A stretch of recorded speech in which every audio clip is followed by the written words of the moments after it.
গৌরী সীতানাথ প্রেমানন্দে একবার হরি হরি বলো। নিতাই গৌরী সীতানাথ প্রেমানন্দে একবার হরি হরি বলো। নিতাই গৌরী সীতানাথ প্রেমানন্দে একবার হরি হরি বলো। ওই আছেন আর হবেন যত ভক্তবৃন্দে চরণে আমার কোটি কোটি দণ্ডবৎ প্রণিপাত। পদ্মপুরাণে ঋষি বললেন, যত্র যত্র প্রবর্ততে কলৌ ভাগবতী কথা তত্র তত্র হরির জাত গৌরীব ভক্তবৎসল। কলিকালে যত্র যত্র প্রবর্ততে ভাগবতী কথা, কলিকালে যেখানে যেখানে ভগবানের কথা হবে, ভাগবতী কথা হবে, তত্র তত্র হরির জাত, সেখানে শ্রীহরি এসে উপস্থিত হন।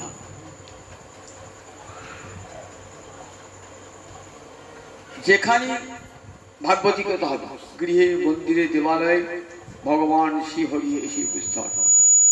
কেমন আত্মভাব দিলেন, গৌরীব ভক্ত বৎসল। গৌ মানে গাভী, গাভী যেমন তার সন্তান বৎসল। কোন একটা গাভী কিনেছেন, গাভীটি কোনো মতে গোয়ালে ঢোকাতে পারছেন না, লেজে করে চাট মারছে, পায়ে করে চাট মারছে। তাকে ঢোকানোর সহজ উপায় বললেন, গাভীর যে বাছুরটি তাকে করে নিয়ে আপনি আগে আগে ঢুকুন, দেখবেন গাভীটিও ধীরে ধীরে ঠিক ওই গোয়ালে ঢুকে যাবে। তাই ভগবান তাকে যোগী পায় না যোগ সাধনে, জ্ঞানী পায় না জ্ঞান সাধনে, তপস্বী পায় না তপস্যার সাধনে। আর সেই ভগবানকে গৃহে আনা সোজা কথা। বললেন, করিতে সহজ কথা, হরিকথার প্রবর্তন করুন, গৃহে হরিকথা প্রবর্তন করুন, দেখবেন ভগবান শ্রীহরি এসে আপনা আপনি বুঝতেছেন। ঠিক বাছুর ঢুকলে গাভী যেমন গোয়ালে ঢোকে, ঠিক তেমনি যেখানে ভাগবতী কথা ভক্ত এসেছেন, সঙ্গে সঙ্গে পশ্চাৎ পশ্চাৎ ভগবান শ্রীহরি এসে উপস্থিত হয়েছে।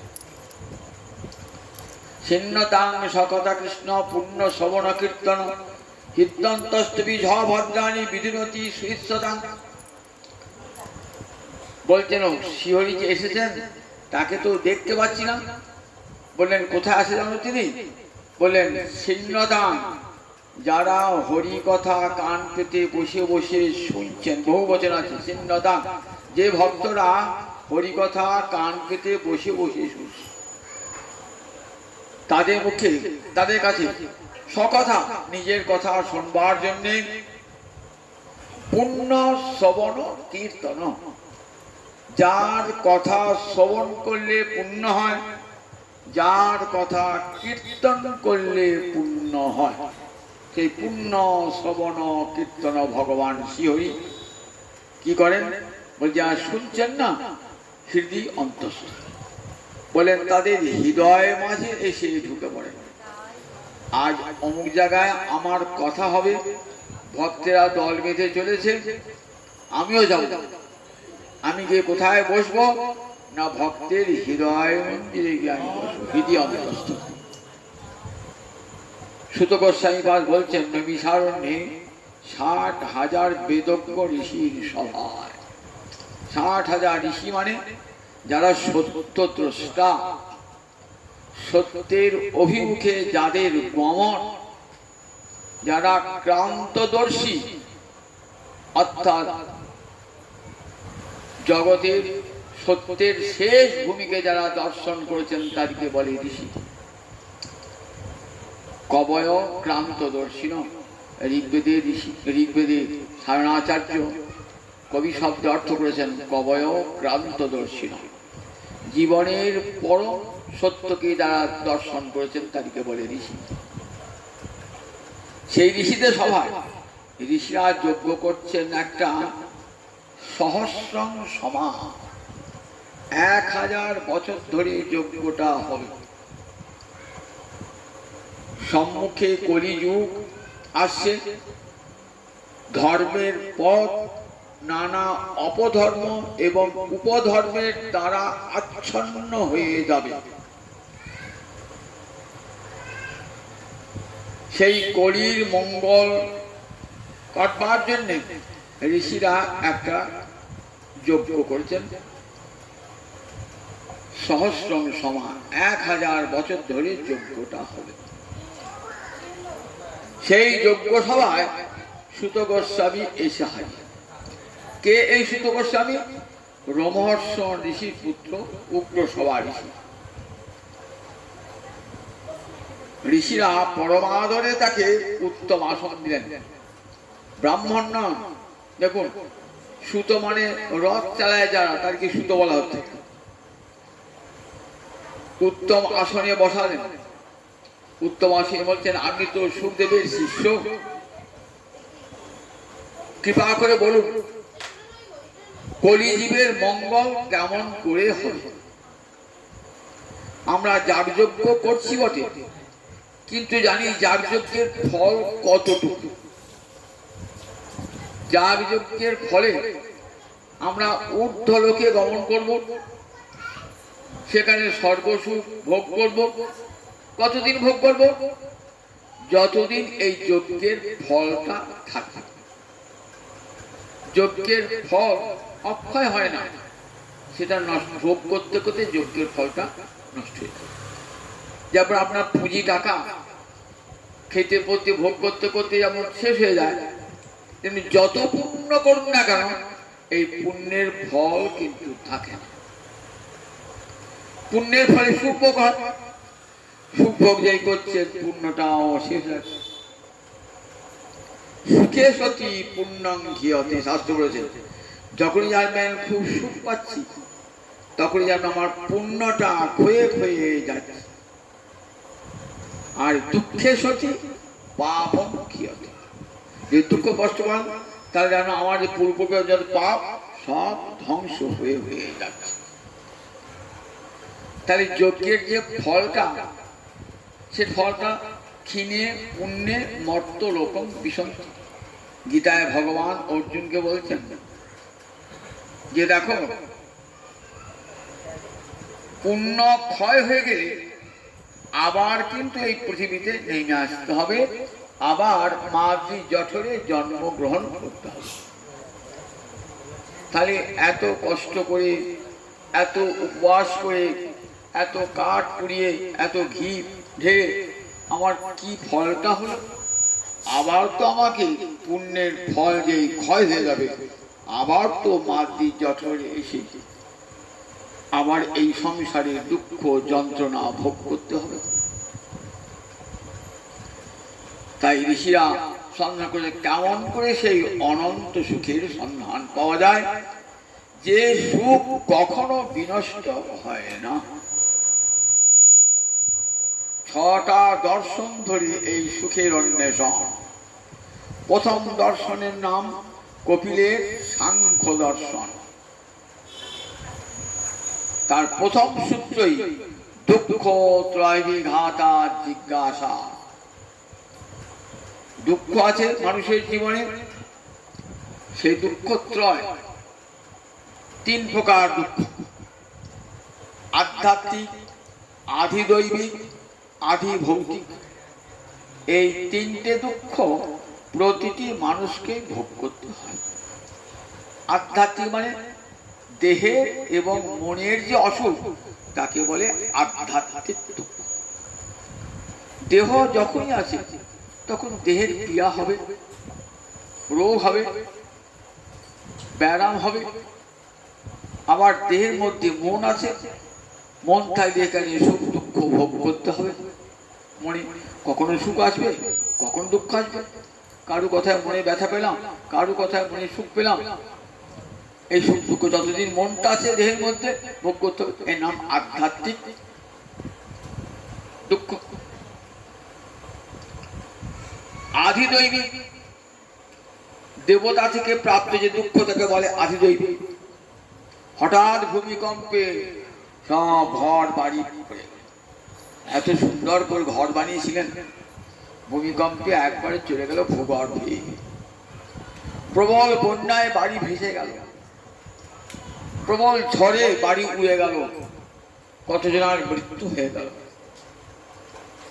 আপনার ধন সম্পদ সব উড়ে গেল। তাহলে এই আদিদৈবিক দুঃখটা আমাদের সবারই পেতে হয়। আর একটা আদি ভৌতিক, ভূত মানে জীব, জীব থেকে পাওয়া যে দুঃখ সেটা মানুষ এবং পশু। মানুষের কাছ থেকে দুঃখ পাই, আমার শত্রু আমার পিছনে লেগেছে, কি করে আমার ক্ষতি করব চিন্তা করছে, সেখান থেকে দুঃখ পাচ্ছি নিরন্তর, মামলা মোকদ্দমা কত কি হচ্ছে।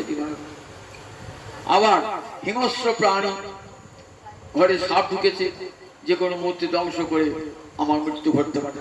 পথে যাচ্ছি, পথের দুপাশে অন্ধকার, কত সাপ আছে, বজ্রপাত, কত প্রকার আদিভৌতিক দুঃখ রয়েছে। বলে এই তিন প্রকার দুঃখ সকলকে ভোগ করতে হয়। কি করে সেই দুঃখকে চিরকালের জন্য বিনাশ করা যায়? আমাদের বেদ বলেছেন যে অনিষ্ট পরিহার আর সুখের প্রাপ্তি, ইষ্ট প্রাপ্তি। অনিষ্ট পরিহার, ইষ্ট প্রাপ্তি, এইটা আমার চাই। দুঃখের বিনাশ হওয়া চাই, সুখেরও প্রাপ্তি হওয়া চাই। শুধু দুঃখ বিনাশ করলেই হবে না, আমি সুখটাও চাই। দুঃখ শেষ হোক, আমার জীবনে সুখ আসুক। সকালে উঠে আমরা কি প্রার্থনা করি? দুঃখং মে মা ভূত সুখং মে ভূয়াৎ। হে ভগবান, আমার যেন জীবনে দুঃখ না আসে, সুখং মে ভূয়াৎ, আমার সুখ হোক। এটি প্রতিটি মানুষের অন্তরে কামনা। শুধু মানুষ মানুষ কেন, মনুষ্যতর প্রাণী। একটা পিঁমড়েকে জিজ্ঞাসা করো, পিঁমড়ে তুমি কি চাও?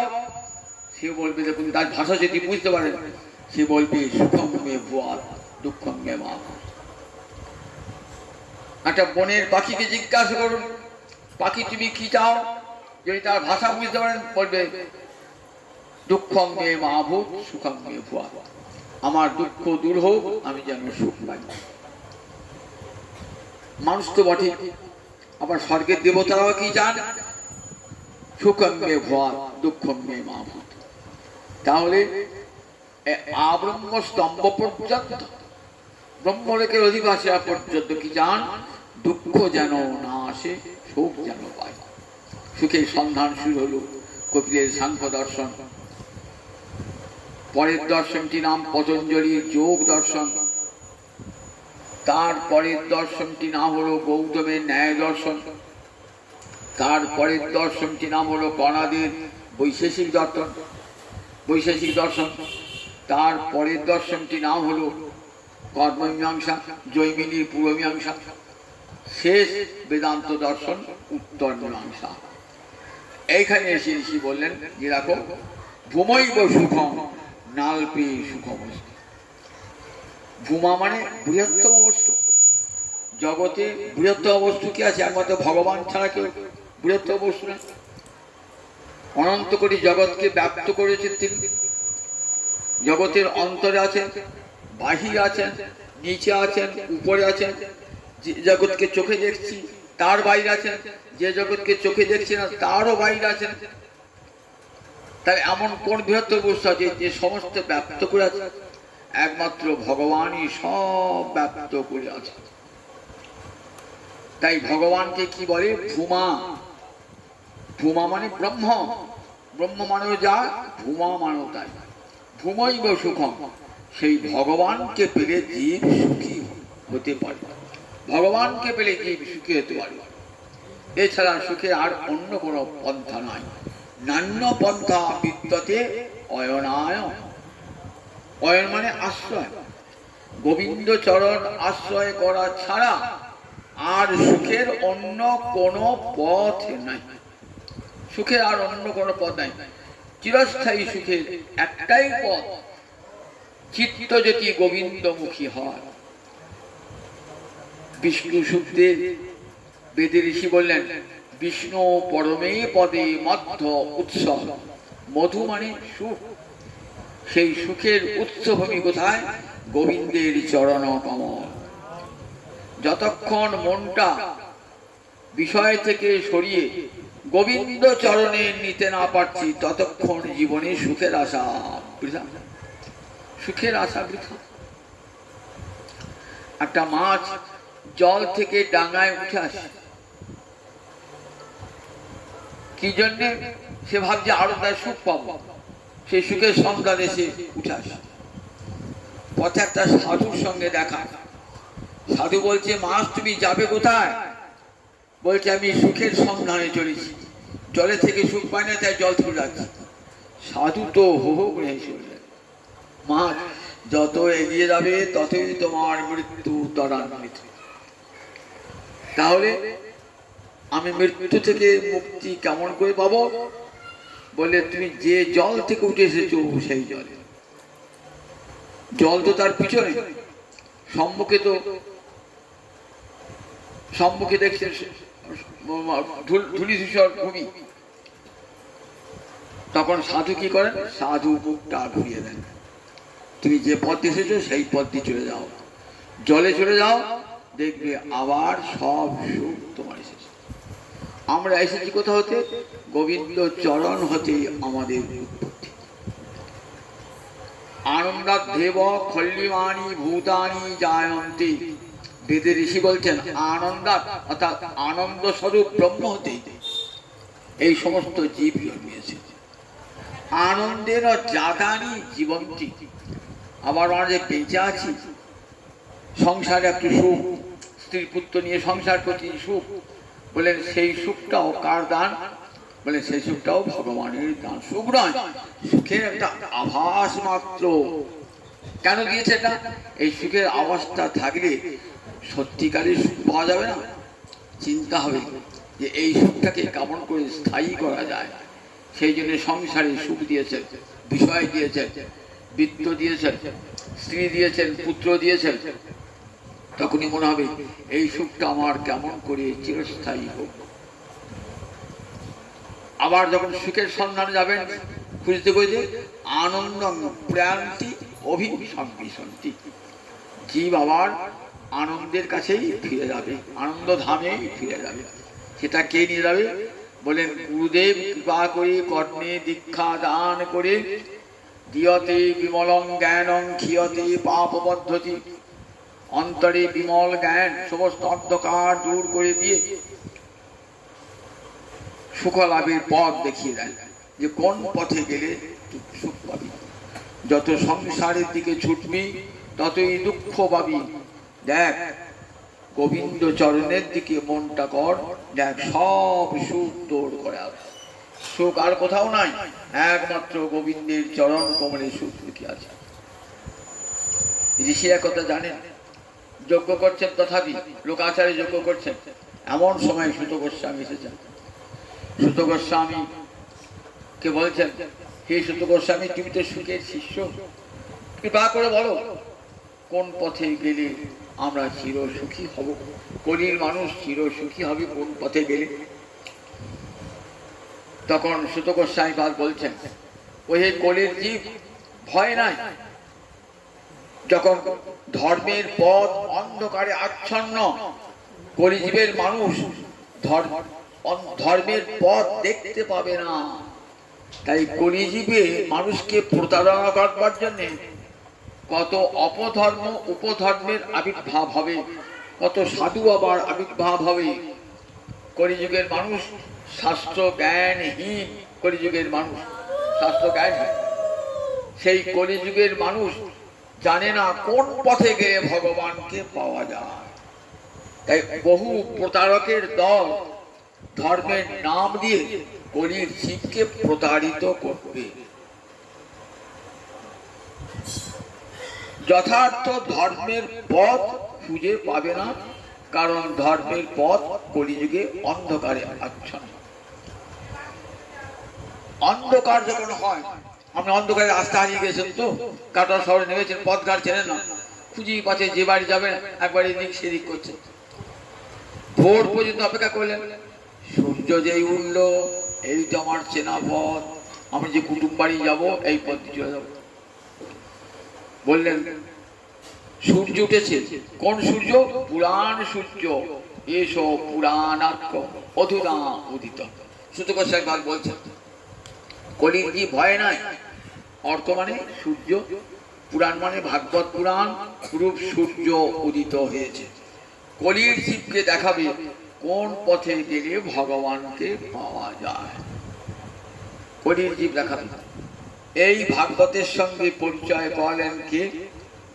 আমার গৌরহরি আর নিতাই চাঁদ। ভাগবতে গোবিন্দের লীলা ঋষিরা বর্ণনা করেছেন, কিন্তু যখন তার প্রচার হয় নাই, কে প্রচার করলেন? দুই ভাই হৃদয়ের খালি অন্ধকার, দুই ভাগবত সঙ্গে করাইল সাক্ষাৎকার। দুই ভাই মানে গৌরনিতাই, দুই ভাই। খালি মানে দূর করে, স্খালন করে, হৃদয়ের অন্ধকার দূর করে দুটি ভাগবতের সঙ্গে পরিচয় করে। এক ভাগবত ভক্তি রস শাস্ত্র, আর এক ভাগবত ভক্তি রস পাত্র।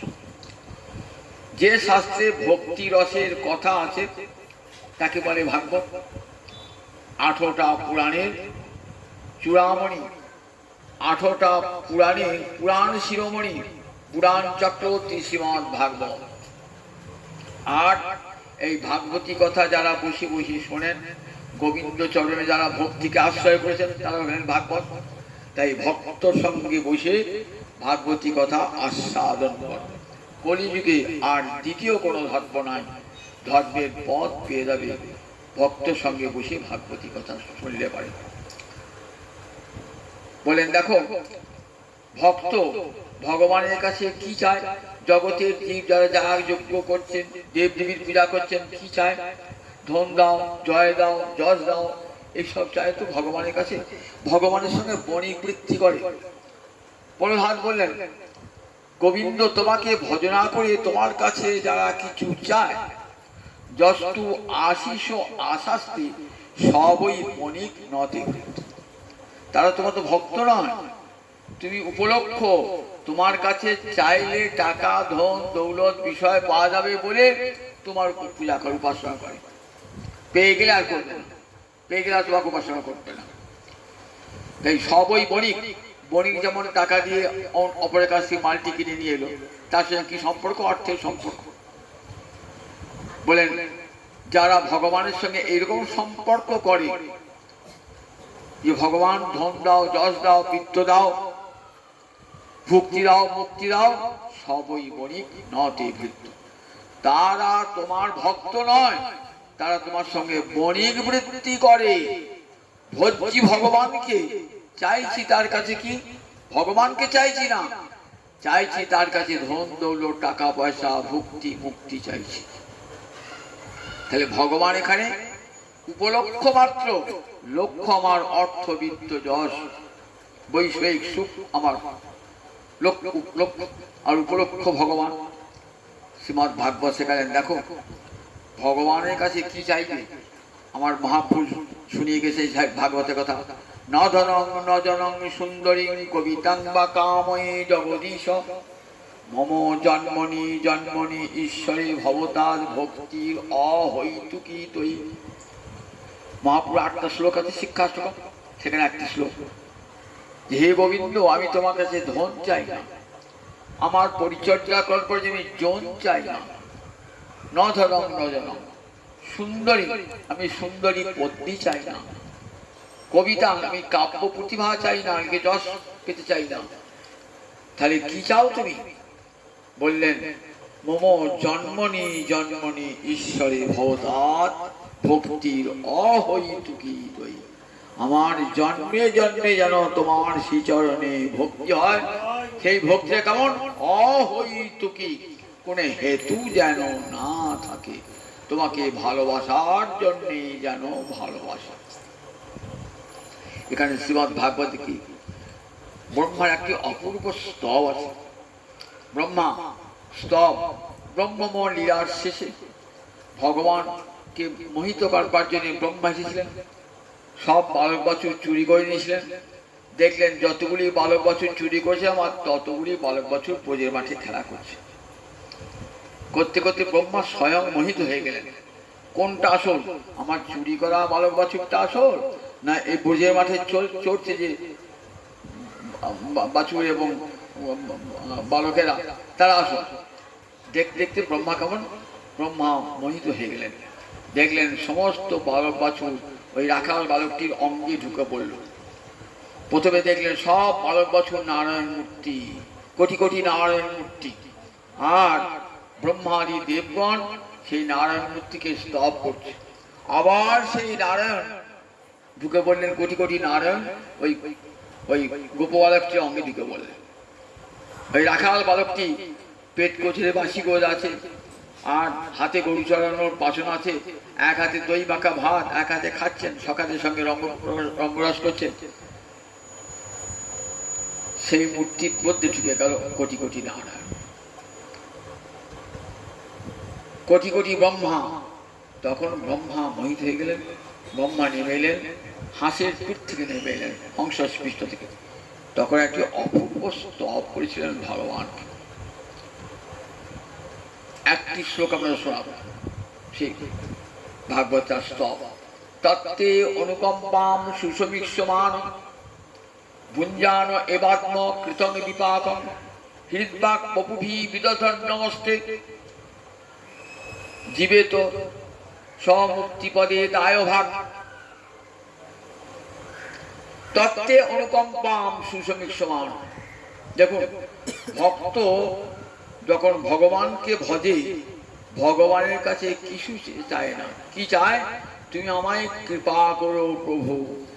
অনুকম্পা মানে কৃপাটুকু চায়, সম্বল, আর কিছু চায় না। প্রভু, আমি সুখে কিংবা দুঃখে থাকি, প্রভু তোমার কৃপা থেকে যেন বঞ্চিত না হয়।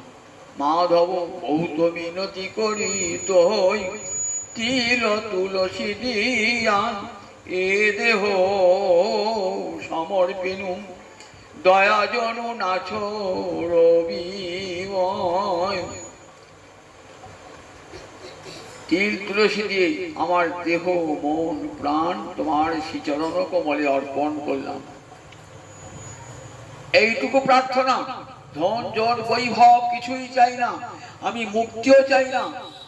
আমার শুধু এইটুকু প্রার্থনা, আমার পিতা কৃপা দৃষ্টি রেখো প্রভু। গণয়িতে দোষ গুণ লেশ নাহি পারবি জবতুহু কর বিবিচার। তুহু জগন্নাথ জগতে কহায়সি জগবাহিনী নহ মই ছাড়। এই গানটি কার লেখা? মিথিলার কবি বিদ্যাপতি, কবি সার্বভৌম। মৈথিলী কোকিল বলা হতো বিদ্যাপতিকে। কত মহান বিদ্যাপতি, সব ব্রজবুলি ভাষায় রচনা করেছেন। সেই বিদ্যাপতির জীবন সাহান্যে কাঁদছেন। কি বলে কাঁদছেন? গণয়িতে দোষ গুণ লেশ নাহি পারবি জবতুহু কর বিবিচার। আমার মৃত্যুর পর তুমি যখন বিচার করবে, আমি কি কি ভালো কাজ করেছি, কি কি মন্দ কাজ করেছি, কি দেখবে? একটু গুণ তুমি খুঁজে পাবে না। সবটাই পাপের কাজ করেছি, দুষ্কর্ম করেছি প্রভু। জবতুহু কর বিবিচার। কিন্তু প্রভু, একটা বাপের 5টা ছেলে থাকলে একটা দুষ্ট হয়, একটা শিষ্ট হয়। কিন্তু বাবার কাছে কিন্তু শিষ্ট ছেলেটাও যেমন, দুষ্ট ছেলেটাও তেমন। বাবা যেমন আশীর্বাদ করেন শিষ্টকে, দুষ্টকেও আশীর্বাদ করেন। এই জগবাহী নহ মই ছাড়। তুমি তো জগন্নাথ, এই জগতে যারা আছে তারাই সব তোমার সন্তান প্রভু, দোষে গুণে ভরা। পিতা যেমন পুত্রের দোষ দেখেও দেখেন না, মাতা পুত্রের দোষ দেখেও দেখেন না, আশীর্বাদ করতে ভোলেন না। অপরের কাছে ছেলে ধিকৃত বটে, কিন্তু মায়ের কাছে নয়। ঠিক তেমনি ভগবানকে বলছেন, দেখো প্রভু, আমার অনেক অপরাধ থাকতে পারে প্রভু, কিন্তু আমি তো তোমারই সন্তান প্রভু। তুহু জগন্নাথ জগতে কহার। তুমি তো জগতের পিতা জগন্নাথ। তাই প্রভু, আমার জগবাহী নহ মই ছাড়, আমি তো জগতের বাইরে নই।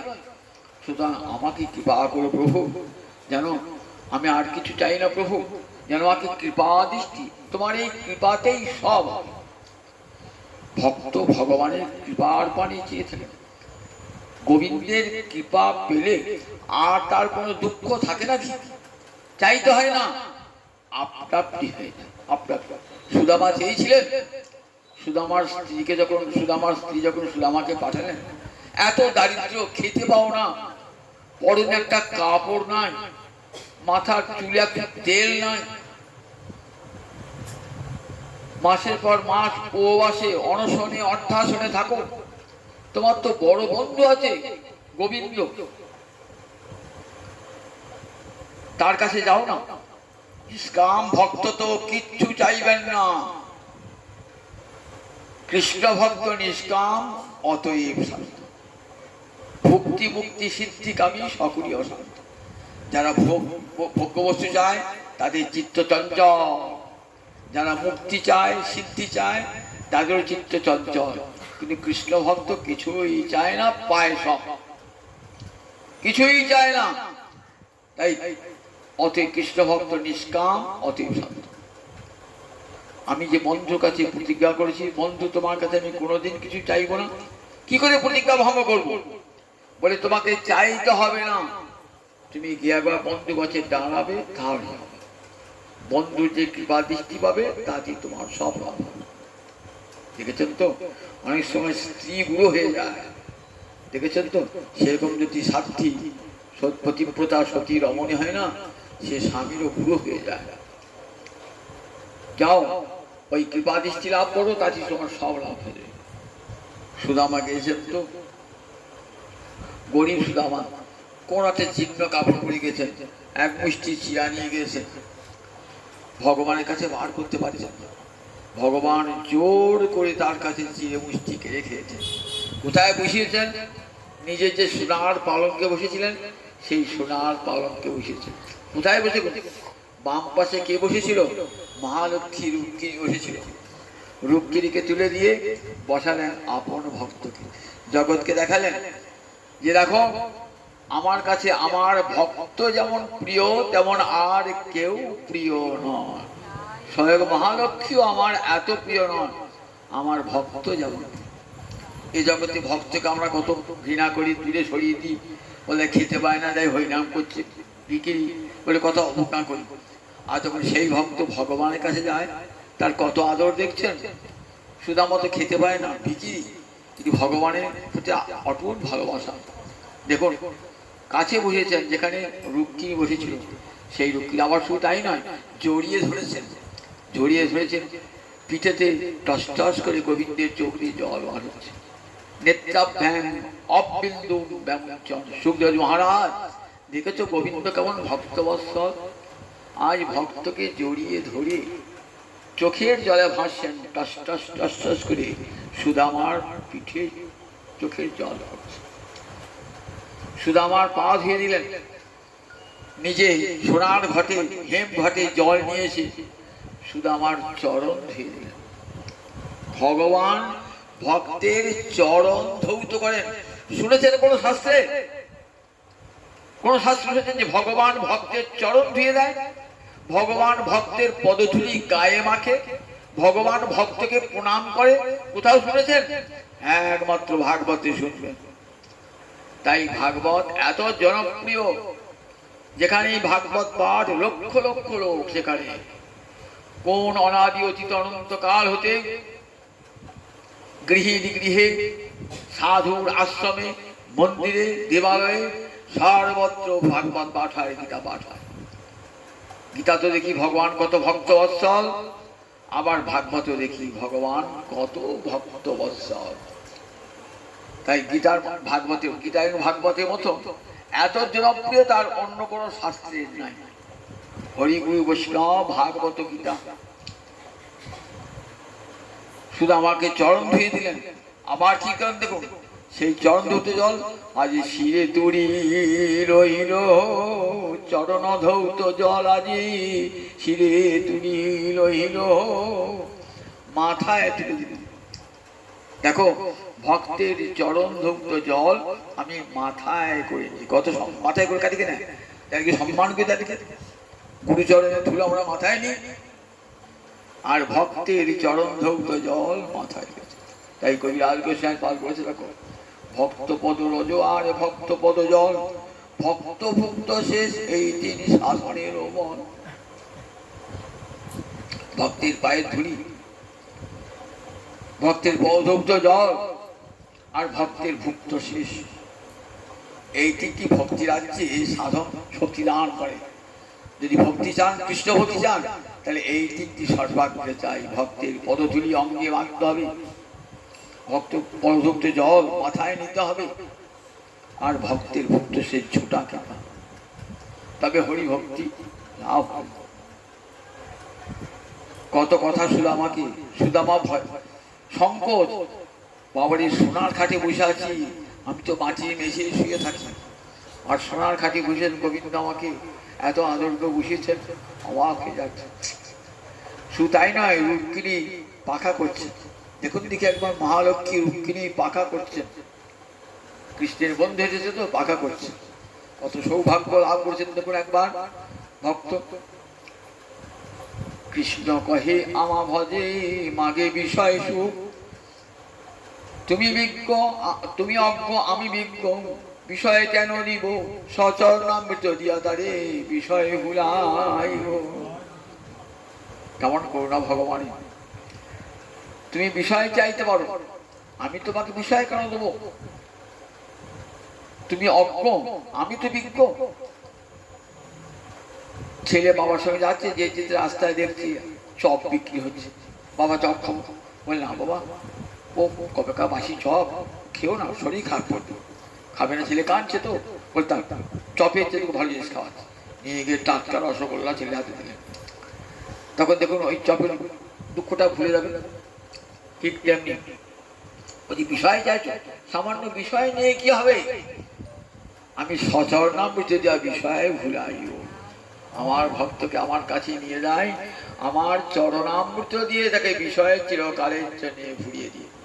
রাজর্ষি ভরত বিষয় ভুলে গেল, রাজা ভগীরথ বিষয় ভুলে গেল, মহারাজ অম্বরীশ বিষয় ভুলে গেল, ঋষভদেব বিষয় ভুলে গেল, পৃথু রাজা বিষয় ভুলে গেল।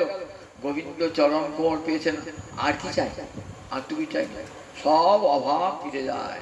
গোবিন্দ হৃদয়ে যার কিসের অভাবতা, গোবিন্দ হৃদয়ে থাকলে কুন্তী দেবী বলেছেন, বিপদ সন্তুতা সৎ তত্র তত্র জগৎগুরু। আমি বিপদ দাও, আমাকে বিপদ দাও, বারবার বিপদ দাও। বিপদের কি হবে? বিপদ ভঞ্জন তোমাকে কাছে পাবো, সুখে তোমাকে হারাবো। দেখেন না, বড়লোক ধনী প্রচুর টাকা পয়সা আছে, তারা গোবিন্দকে ডাকে না, তারা অর্থের ভজনা করে, অর্থের ভজনা করে। তাই বলে দেখো, বিষয় সুখে তারা মাতোয়ারা, তাদের গোবিন্দের কৃপা হয় না। তাদের বলে দেখো, গোবিন্দ কৃপা করেন যে নিষ্কিঞ্চন, যার কিছুই নাই, গোবিন্দ তাকে কৃপা করেন। নমো অকিঞ্চন বিত্তায়। তাই কুন্তী দেবী প্রার্থনা করেছেন, অকিঞ্চন বিত্তায়, যার কেউ নাই, কিছু নাই, তুমি তার পরম সম্পদ। অকিঞ্চন বিত্ত। কুন্তী বলছে, আমার তোমাকে চাই, আমার বিষয় চাই না। আমার ছেলে রাজা হয়েছে, রাজা করেছো, তোমার কৃপা, তুমি রাজা করেছো, আমি চাই নাই আমার ছেলে রাজা হোক। আমার ছেলেকে রাজা করে তুমি আমার কাছ থেকে পালাবে, আমি যা চাই না। আমার জন্মে জন্মে বিপদ আসুক, বিপদ আমার চিরস্থায়ী হোক, আর সেই বিপদে তোমাকে পাও প্রভু। সম্পদে তোমাকে পাওয়া যায় না, কিন্তু বিপদে তুমি সহজ। এখানে তাই বলছেন ব্রহ্মা, তত্ত্বে অনুকম্পাম সুষমিক সমান, তোমার করুণার পানে চেয়ে থাকে ভক্ত। সুষম ইক্ষমান, ইক্ষমানে চেয়ে থাকে, অনুকম্পনে কৃপা পানে চেয়ে থাকে, কেমন চেয়ে থাকে? সুষম, সুমানে সুমানে সুন্দর দৃষ্টিতে চেয়ে থাকে, যে গোবিন্দ আমি তোমাকে ছাড়া আর কিছুই চাই না। অন্যাভিলাষিতা শূন্য জ্ঞান কর্মাদ্যনা, আমার আর অন্য কোনো অভিলাষ নাই প্রভু, একমাত্র তোমার চরণ কমল ছাড়া আমার আর অন্য কোনো অভিলাষ নাই। এটি সুন্দর করে চেয়ে থাকা, মনে কত কামনা বাসনা, চাইলে ভগবান দিকে সুন্দর করে তাকানো যায়। যখনই ভগবানকে প্রাণ করতে যাবেন, দেখছিলেন কত কামনা বাসনা শিখে, আর ভগবান দিকে তাকাতে পারবেন না, সুন্দর করে তাকাতে পারবেন না। মন যখন বাসনা শূন্য হয়ে যাবে, তখন দেখবেন গোবিন্দের প্রতি দৃষ্টিটা কেমন হয়েছে। এই সুন্দর দৃষ্টি, সুন্দর দৃষ্টি হয় কখন? যখন মন কামনা বাসনা শূন্য হয়ে যায়। তাই সমমানে সুখ দুঃখ যাই আসুক না কেন দুটোকে সমান করে ভাববেন। সুখ যেমন ভগবানের করুণার দান, দুঃখ তেমনি তার করুণার দান, দুটোকে সমান করে ভক্ত গ্রহণ করে নেয়। দুঃখে সু অনুদ্বিগ্ন মনা, সুখে সু বিগত স্মৃতি। মহারাজ যুধিষ্ঠির তার বড় উদাহরণ। বনে বনে ঘুরেছেন, কোনো দুঃখ নাই, কোনো সন্তাপ নাই, ঘাসের উপর শুয়েছেন, ফল মূল খেয়েছেন। দ্রৌপদী কথা আক্ষেপ করেছে, বলেন দ্রৌপদী কল্যাণী, গোবিন্দের কখন কার প্রতি কৃপা হয়ে বলা যায় কি? দেখো তার কৃপাতে একদিন রাজ্যে বসেছিলাম, আবার তিনি বনবাসী করেছেন, আবার যদি ইচ্ছা হয় সিংহাসনে বসাবেন, আমার তার জন্য কোনো দুঃখ নাই। দুঃখে সব এত দুঃখ পেয়েছেন বনের মধ্যে, কত কষ্ট পেয়েছেন। সভা পর্বে তার স্ত্রীকে পর্যন্ত তার মর্যাদা নষ্ট করেছে, তথাপি যুধিষ্ঠির সব সহ্য করে গোবিন্দের কৃপার পারে সে আছে, কৃপার পারে ফল পেয়েছেন। দেখে যুধিষ্ঠির দ্রৌপদী যখন মর্যাদা হানি করছিলেন, স্বয়ং ভগবান ছুটে এসে তার মর্যাদা রক্ষা করেছেন। বস্ত্রের মধ্যে প্রবেশ করে সে বস্ত্র এমন হয়েছে যা দুঃশাসন টেনে খুলতে পারে নাই, হাত ব্যথা করে গেছে, ভগবান সে রক্ষা করেছে।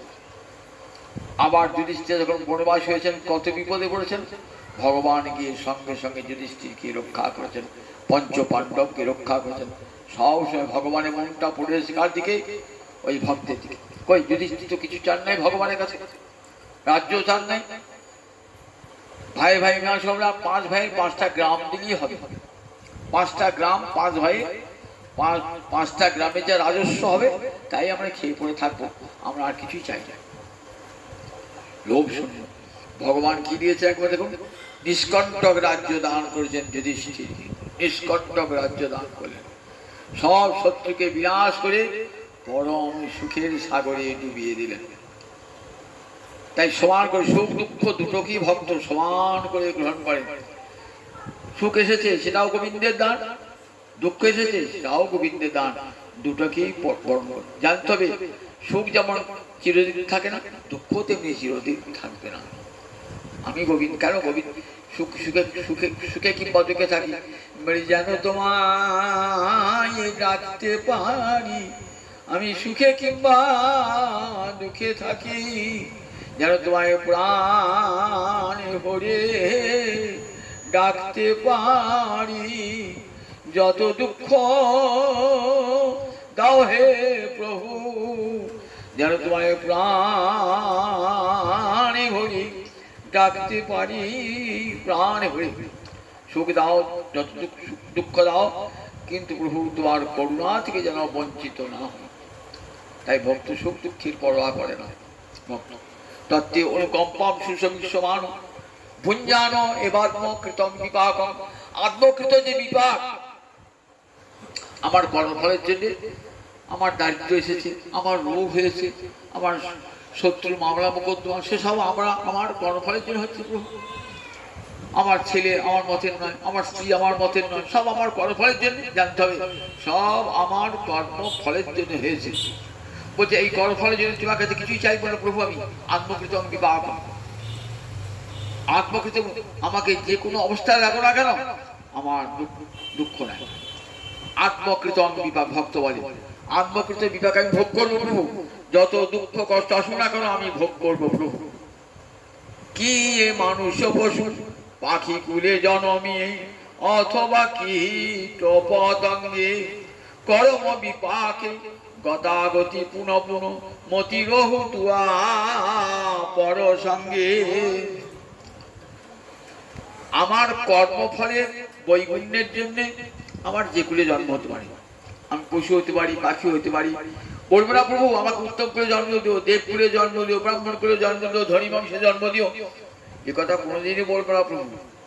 একটা প্রার্থনা তোমার কাছে আমি করবো, মতি রহু তুয়া পর সঙ্গে, আমার মতি যেন থাকে, আমার যে কুলে জন্ম হোক না কেন, আমার মতি যেন থাকে। হনুমান তো পশুকুলে জন্মিয়েছে, বিভীষণ তো রাক্ষস করে জন্মেছে, প্রহ্লাদ তো দৈত্য করে জন্মেছে, ভগবানের কৃপা থেকে তারা বঞ্চিত হয়েছে। এ মোহনী কি করে বহরণকুল, কপিকুলে জন্মি বীর হনুমান, শ্রীরাম ভগত রাজ রাক্ষস হইয়া বিভীষণ বৈশে ঈশ্বর সভার মাঝ। কপিকুলে জন্মিয়েছে, কিন্তু সে হনুমানকে আমরা ভক্তরাজ বলে হনুমান চালিসা ঘরে ঘরে পাঠ করি, সংকট মোচন স্তব পাঠ করি, রাম মন্দিরকে হনুমানকে পূজা দান করি, হনুমান জয়ন্তী পালন করি, হনুমানকে প্রণাম জানাই। রাক্ষস হইয়া বিভীষণ বৈশে ঈশ্বর সভার মাঝ। বিভীষণ তো রাক্ষস করে জন্মিয়েছে, রাক্ষস জন্ম কোথায় যখন যাচ্ছেন বিমানে করে অযোধ্যায় রামচন্দ্রের সঙ্গে 14 বৎসর পর কোথায় বসেছেন, রাম লক্ষ্মণ পাশে বসিয়েছেন বিভীষণ। ঈশ্বর রাম লক্ষ্মণ তিনি ঈশ্বর, পাশে বসিয়েছেন ঈশ্বর সভার মাঝ। দেখেছেন বিভীষণ রাক্ষস করে জন্মেও কিভাবে দৈত্যের ঔরসে প্রহ্লাদ জনমি ভুবনে রাখিল যশ। দৈত্যের ঔরসে প্রহ্লাদ জন্মিয়েছে। দেখুন স্ফটিক স্তম্ভেতে প্রকটে নরহরি হইয়া তাহার বশ। প্রহ্লাদের কেমন বশীভূত ভগবান, পিতাকে বলছেন দেখো না এই স্তম্ভে গোবিন্দ আছেন কিনা। মুষ্টাঘাত করেছে, বেরিয়েছে নৃসিংহ মূর্তি। দেখেছেন তো, জগৎকে দেখালেন দেখো প্রহ্লাদের আরাধ্য দেব নৃসিংহদেব এসে হাজির। মাতা পিতাকে আনতে হয় নাই, স্তম্ভ থেকে আবির্ভূত হলেন হইয়া যাহার বশ। আমার ভক্তের প্রতি শত্রুতা করবি, দেখ আমার ভক্তকে রক্ষা করবে আমি সব সময় আছি। চণ্ডাল হইয়া মিতারি করিল কুহক চণ্ডাল বরে, বলো না কি কেউ বলবি দূরের ছিল খাইল যাহার ঘরে। গুহক চণ্ডাল, রামচন্দ্র যখন পড়ে যাচ্ছেন গুহক চণ্ডাল ছুটে এসেছে, গুহক প্রণাম করে যাচ্ছে। না না প্রণাম নয়, এসো বন্ধু তোমাকে জড়িয়ে আলিঙ্গন করি। জড়িয়ে আলিঙ্গন করেছে, আমরা যখন ফিরে আসছেন সর্বাগ্রে গুহককে খবর দাও, গুহক যাবে, গুহককে খবর দাও। গুহক গিয়েছে, দেখেছেন চণ্ডাল বলে ঘৃণা করেছে রামচন্দ্র, করেন না। সবই চণ্ডালিনী, তাকে ঘৃণা করেছে রামচন্দ্র। পম্পা সরোবরের তীরে যখন গেলেন প্রথমে কার ঘরে উঠলেন, প্রথমেই উঠলেন সবরীর কুটিরে। কত ফল দেখেছে রামচন্দ্রকে খাওয়াবার জন্য, সবরীর ঘরে ফল খেলেন। তো মুনি শেখা যান নাই, গিয়েছেন সবরীর গৃহেতে। বিদ্রোহে কি করেছিল, দাসী পুত্র গাল দিত দুর্যোধন প্রতিদিন। গোবিন্দকে ক্ষুধা পেয়েছে, খেলেন না দুর্যোধনের কাছে। কোথায় গেলেন বলে আমার ক্ষুধা পায় না, সত্যি ক্ষুধা পেয়েছেন। একবারে বিদুরের ঘরে গিয়ে বিদুরের খুদ খেয়েছেন ভগবান। ভগবান ভক্তিবর্ষ পুরুষ। দেখো না কেমন করিল সাধনা গোকুলে গোপের নারী। গোয়ালার মেয়ে গোপীরা তারা কেমন সাধনা করেছেন দেখো। ভগবানকে ভজনা করলি, যে হরি ভজে সে হরি। যে ভগবানকে ভজনা করেন হরি তারই। যারা কুলের গরব করে, বংশের গরব করে, বলে নিতান্ত মূর্খ ভাই, বলে তার নিতান্ত মূর্খ। শ্রীকৃষ্ণ ভজনে নাই কুলাদি বিচার, কৃষ্ণ ভজনে জাতির গরব নাই, কুলেরও গরব নাই। কৃষ্ণ ভজন সবার জন্য সার্বভৌম সার্বজনীন ধর্ম। একটা চণ্ডাল পারে কৃষ্ণ ভজন করতে, একটা ব্রাহ্মণও পারে কৃষ্ণ ভজন করতে। গোবিন্দ চণ্ডালের কাছেও যাবেন, ব্রাহ্মণের কাছে যাবেন, দরিদ্রের কাছে যাবেন, ধনবানের কাছে যাবেন, পুণ্যহীনের কাছে যাবেন, পুণ্যবানের কাছে যাবেন। ভগবান ভক্তি হৃদয়ে ভক্তি থাকবেই, ভক্তির চেতনায় ভক্তি, কৃষ্ণাবশ্যী ভক্তি। তাই গুঞ্জান এবার আত্মকৃত বিপাক আমার যায় থাকে থাকুক, কোনো দুঃখ নাই আমার, আমি ভোগ করবো প্রভু, চাইব না। মতি রহু দুয়া বড় সঙ্গে আমার মতি যেন থাকে, হে হে আমি হাড়ি মুচি বাগদি যে কুলে জন্মাই না কেন, আমার তোমার চরণে যেন মতি যেন থাকে। আমার যে কুলে জন্ম হোক না কেন, আমার মতি যেন থাকে। যে কুলে জন্মাই না কেন গোবিন্দ, তোমার সেবা যেন ভরি না, তোমার চরণে যে আমার মতি থাকে। এইটাই ভক্তের প্রাপ্ত। তাই কি করে, কিছু ভজন সাধন যায় না প্রভু, বাক বপু বিদধর নমস্তে, তারা হৃদয় দিয়ে বাক্য দিয়ে মন দিয়ে প্রণাম জানায়। শাস্ত্র জ্ঞান নাই, জপ তপস্যা নাই, প্রভু কি করবো, একটা প্রণাম জানাই সকাল সন্ধ্যে তোমাকে। কি বলে প্রণাম জানাই, হে কৃষ্ণ করুণা সিন্ধু দীন বন্ধু জগৎপথে গোপেশ গোপিকা কান্ত রাধা কান্ত নমস্তে। আর তোমার কিছুই নেই, আমি ভজন সাধন কিছুই করতে পারি না, শাস্ত্র জ্ঞান আমার নাই, তোমাকে সকাল সন্ধ্যা একটু প্রণাম জানাই। কি হবে বললেন, দেখো গোবিন্দ চরণে কৃষ্ণ প্রণামী নপুনর ভবায়। একবার যদি গোবিন্দ চরণে হে গোবিন্দ আমি তোমার হলাম বলে একবার যদি প্রণাম জানান, আর তার জন্ম হবে না, আর তার জন্ম মায়ের পেটে থেকে আসতে হবে। কৃষ্ণ প্রণামী নপুন। কিন্তু 10টা অশ্বমেধ যজ্ঞ করেছে, 10টা অশ্বমেধ যজ্ঞ করেছে, তাকে আবার ফিরে আসতে হবে। কিন্তু গোবিন্দ চরণে যে একবার প্রণাম জানিয়েছে তাকে আর ফিরে আসতে হবে। 10াশ্বমেধি পুনরেছি আবার আসা, কিন্তু কৃষ্ণ প্রণামী নপুনর ভবায়। তাই তোমাকে কি করে প্রণাম জানাই বললে, পঞ্চাঙ্গ প্রণাম, অষ্টাঙ্গ প্রণাম, দণ্ডবত দৈহিক প্রণাম। যখন বিছানায় শুয়ে পড়লাম আর তোমার প্রণাম করতে পারছি না প্রভু, প্রণাম করতে পারছি না, তখন কি প্রণাম করবে, তখন বাক্য দিয়ে প্রণাম করবে। ওম নমো ব্রহ্মণ্য দেবায় গো ব্রাহ্মণ হিতায় জগদ্ধিতায় শ্রীকৃষ্ণায় গোবিন্দায় নমো নমঃ। যখন বাক্য উচ্চারণ করতে হবে না, মুখ দিয়ে কথা বার হবে না, বিছানায় শুয়ে এইবার মৃত্যু দ্বারদশে পৌঁছেছি, তখন কি হবে, মনে মনে প্রণাম জানাবে গোবিন্দ, তোমাকে মনে মনে প্রণাম জানাবে। যদি ভক্ত মনে মনে প্রণাম জানাতে না পারে, ভগবানের এত করুণা না, ভক্তের মৃত্যুকালে তার হৃদয়ের মাঝে এসে আবির্ভূত হয়ে যায়। তাই হিরবাক বপুভি বিদধর নমস্তে, একটা নমস্কার জানাই প্রভু, একটা প্রণাম জানাই হৃদয় দিয়ে বাক্য দিয়ে। আমার সাধন নাই, ভজন নাই প্রভু, শুধু একটা নমস্কার করে তুষ্ট হব।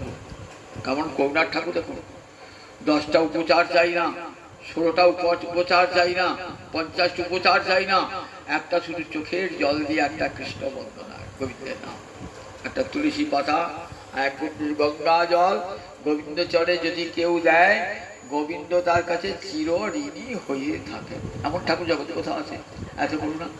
একটা তুলসী পাতা, এক কিছুই পারবো না প্রভু, আর একটা প্রণাম জানাই তোমাকে প্রভু, সকাল সন্ধ্যায় প্রণাম জানাই। এমনি করে ভক্ত বেঁচে থাকে, জীবে তো ভক্ত এমনি করে বেঁচে থাকে। ভক্তি পথে থাকাই মানে জীবন, ভক্তি পথে স্থিতি দেব জীবন, ভক্তি পথে থাকাই জীবন। আর মৃত্যু ভগবানকে ভুলে থাকাই মৃত্যু। আমরা প্রতি মুহূর্তে মরছি, প্রতি মুহূর্তে ভয়ে শরীরকেই পড়ছে, বাবা ডাক্তার কাছে গেল, রোগটা তো ভালো হচ্ছে না, মরে যাবো রেখে, মরে যাবো রেখে, কত চিন্তা হচ্ছে প্রতি মুহূর্তে। আমরা প্রতি মুহূর্তেই মরি আমরা, কেন? ভগবত বিস্মৃতি, মৃত্যুর অত্যন্ত বিস্মৃতি। ভগবানকে ভুলে থাকাই তো মৃত্যু। ভগবত ভক্ত হয়ে মৃত্যু তোমাকে কি ভয় দেখাচ্ছ? তোমার শাসানিতে আমি ভয় খাই না। হাঁ করে আসছে বিড়ালি, হাঁ করে, ইঁদুর ছানা ভয়ে মরছি, পালাচ্ছে ছুটি। আর বিড়ালের ছানাটি দেখুন কেমন আছে, সে জানে আমার মা আমাকে নিয়ে গিয়ে কোন জায়গায় রাখবে, একবার যেখানে শীতকালের দিনে উনানের পাশে রেখে দেবে, তার ভয় নাই। আমাকে দাঁতে করে তুলে নিয়ে যাবে না, আর ওই দাঁতই ইঁদুর দেখলে ভয়ে মরছে। ভক্ত জানে আমি যদি গোবিন্দের করুণা পাই, গোবিন্দ আমাকে ঠিক এমন জায়গায় নিয়ে যাবেন, আমার কোনো দুঃখ থাকবে। তাই মৃত্যু ভয় তারা ভীত হয় না। মৃত্যু ভয় ভীত হয় কারা? বিষয়ী লোকেরা মৃত্যু ভয়ে ভীত হয়ে যায়। আমার সংসার চলে গেল, আমার স্ত্রী পুত্র চলে গেল, আমার জমানো টাকা চলে গেল, এইসব ভাবতে হয়। বলে এসব ভাবতে ভাবতে কখনো মৃত্যুবরণ করো না। গোবিন্দ চরণ চিন্তা করতে করতে প্রাণ ত্যাগ করো। গোবিন্দ চরণ প্রহ্লাদ পিতাকে বলছেন, পিতা হিরণ্যকশিপু বুক চিরে দিয়েছেন নৃসিংহদেব, কি বলে কাঁদছেন? বাবা মা, বাবা মা বলে কাঁদছেন। যন্ত্রণা হলে আমার বাবা মা বলি তো, যন্ত্রণা হলে ভক্ত পুত্র বলতে বাবা মা বলে কি হবে? বাবা মা তোকে বাঁচাতে পারবে? কি বলবো বাবা? বলো বলো গোবিন্দ গোবিন্দ গোবিন্দে, বলো গোবিন্দ গোবিন্দ গোবিন্দ বলো। আচ্ছা, ভক্ত সন্তান রয়েছে তো, তাই যারা আত্মীয় স্বজন নিজজন থাকে না, মৃত্যুর সময় কাছে থাকলে হরিনাম শোনাতে হয়, গীতা শোনাতে হয়, পদাবলী কীর্তন শোনাতে হয়। তাহলে তার যদি যাদের স্মরণ আসে, হরিনাম হরিকথা স্মরণ, কোনো কালের জন্য যদি গোবিন্দ চরণে শরণাগতি আসে না, ভক্ত কোথায় চলে যায় বলেন দেখুন, আব্রহ্ম ভোড়ার লোক পুনরাবর্তী অর্জুন। যারা বিষয় ভজনা করে তারা যাবে আর আসবে, যাবে আর আসবে, যাবে আর আসবে। কিন্তু যারা আমাকে ভালোবাসে তারা কোথায় আসবে? তারা মাম এবার জানছি, তারা আমার কাছে আসে, আমার কাছে আসে।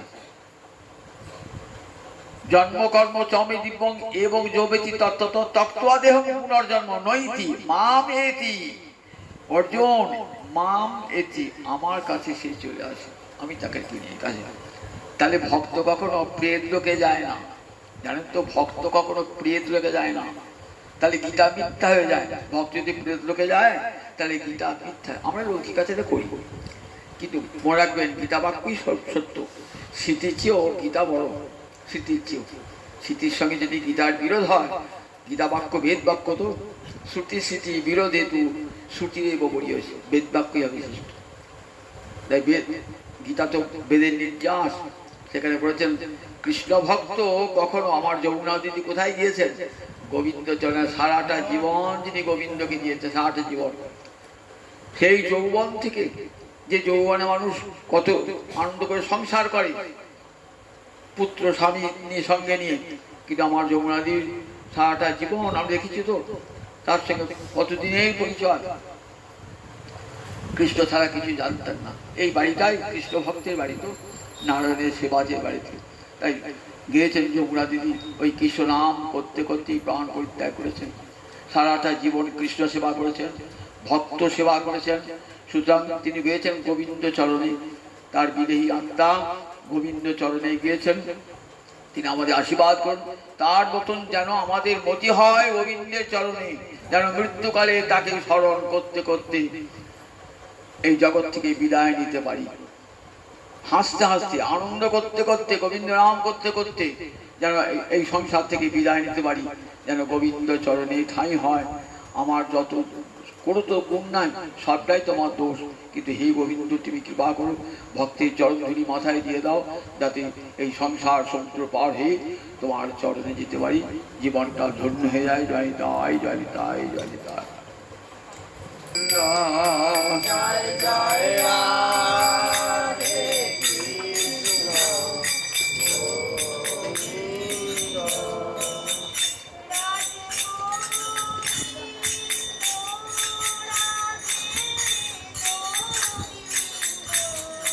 রাধে গোবিন্দ,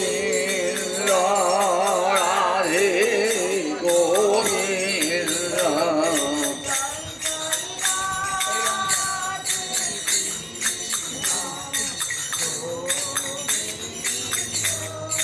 জয় জয় রাধে কৃষ্ণ গোবিন্দ, জয় জয় শ্যাম সুন্দর মদন মোহন বৃন্দাবন চন্দ্র, জয় জয় শ্যাম সুন্দর মদন মোহন বৃন্দাবন চন্দ্র, জয় জয় রাধা রমণ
জয়